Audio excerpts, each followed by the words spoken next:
বড় ভাই, ও বড় ভাই, এই যে আমরা। ও তোরা আসছিস? নীলজের মতো দাওয়াত ছাড়া আসা অভ্যাসটা তো দেখে গেলাম। আয়। নে বস। কোন সময় আসছস?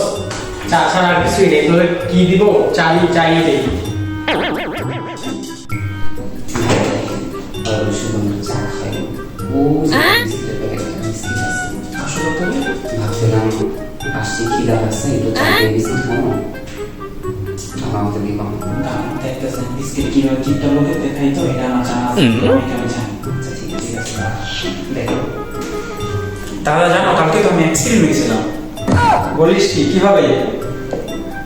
মোটর সাইকেল নিয়ে বাসা থেকে বের হয়েছি, বের হওয়ার পরে দেখি এক সিনজলা পুরো সামনে।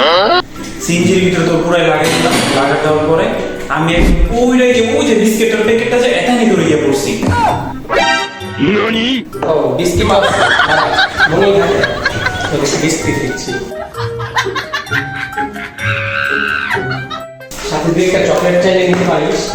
না থাক দাদা, বিস্কিটই হবে, দুইটা হবে না তো, পেট হবে না। বিস্কিট ঠিক আছে তো? হ্যাঁ ঠিক আছে। চকলেট খাবে? না কিছু লাগবে না। বিস্কুটটা এনে রাখছিলাম, এই পেটুকতে চালাই, সেটাও শেষ হয়ে গেল। বাইরে আইডিয়াটা ভালো হয়েছে, এরপর থেকে এটাই অ্যাপ্লাই করবো। বড় ভাইয়ের কাছ থেকে শিখবি, ছোটদের কাছ থেকেও শিখতে হয়।